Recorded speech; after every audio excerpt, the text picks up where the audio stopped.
So, are you buying or not? Auto reconfiguration is an essential function. Limbs are a requirement for Ah, locomotion. I wondered if I might run into you again. This makes the third day in a row. Perhaps, yes. After our conversation yesterday, I thought I might visit the book house and see what constitutes popular literature these days. Indeed.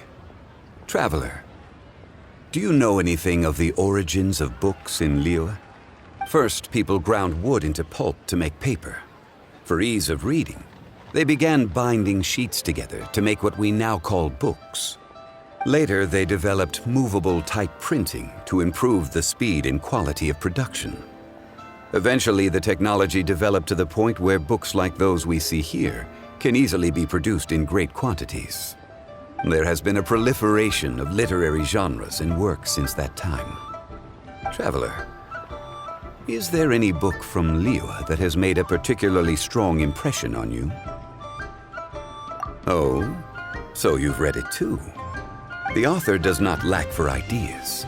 Sometimes they move in strange directions, and even I cannot claim to fully understand their meaning. But it makes for fresh and interesting reading material, a lot like reading somebody else's biography. Gods and adepti are far removed from the mortal experience. That they are difficult to portray in writing is no surprise. It is true that the Geo-Archon Morax would journey in the mortal realm from time to time. But there was not quite so much ostentatious shape-shifting as the books would have you believe. When the goal is to wander the streets undetected, donning an overly elaborate disguise is somewhat self-defeating. Such discrepancies illustrate the difference between history as it happened and folk accounts based on hearsay. The value of reading accounts penned by others is in the chance to view the world through their eyes. It is very often an unfamiliar sight, though never an uninteresting one. Ah, yes. A memorable work indeed.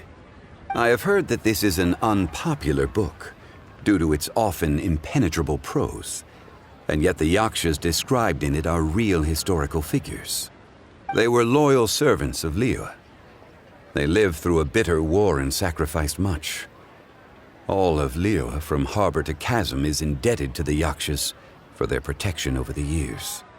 I believe you have seen one of these yakshas in the flesh. Yes. These days he often appears at Dihua Marsh. He is given to solitude, but I suspect that he would not turn away a reliable companion such as yourself. Should you happen to see him, please, pass on my season's greetings.